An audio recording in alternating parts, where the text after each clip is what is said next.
मागील पावसाळ्यामध्ये पाऊस कमी पडल्यामुळे आणि आता उन्हाची तीव्रता दिवसेंदिवस वाढत असल्यामुळे लातूर जिल्ह्यातील जलसाठे हे कोरडे ठाक पडत आहेत. लातूर जिल्ह्यातली पाणी टंचाई आहे ती अधिक तीव्र आणि अधिक गडद होताना दिसत आहे. लातूर जिल्ह्यामध्ये आता आपण सध्या तावरजा नदीच्या पात्रामध्ये आहोत. या पात्रामध्ये आपण जर बघितलं तर इथे पाणी प्यायला देखील आणि बघायला देखील आपल्याला दिसणार नाही. उन्हाची तीव्रता बघता 4 दिवसात ते 8 दिवसामध्ये हे पाणवठे देखील संपून जातील. पाण्याचा प्रश्न हा गंभीर आहे. जनावरांकरता पाणी मिळत नाही. प्यायलासुद्धा लाईट नसल्यामुळं टायमर 2 दिवस 4 दिवसाला येतं. प्यायच्या पाण्याचे 2 दिवसाचं एक एक येते पाणी साठवून ठेवतो 2-3 दिवसाचं. आणि आपल्याकडे तुमच्याकडे किती जनावरं आहेत आणि त्या जनावरांची पाण्याची व्यवस्था तुम्ही कशी करताय? 5-6 जनावर आहे तर पाणी उपसून पाजवावं लागते लांबून नेऊन. हा उन्हाळा समध्यापेक्षा दुप्पट आहे 10 वर्षापेक्षा.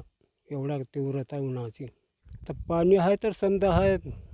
पाण्यामुळं समजा जनावरांचं दूध दुभते कमी झालेले आहेत. वैरणीचे भाव वाढले आहेत.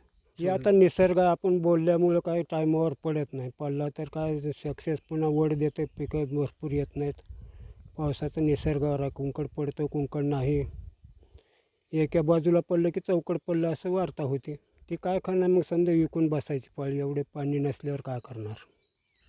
पाणी टंचाईच्या झळा ह्या सध्या माणसांना तर जाणवतच आहेत, परंतु पशुपक्ष्यांचा पाण्याचा पिण्याचा देखील प्रश्न मोठा ऐरणीवर आलेला आहे. पुढील दिवसामध्ये जर पाऊस पडला नाही तर ही पाण्याची टंचाई अधिक भीषण प्रमाणात जाणवू शकते.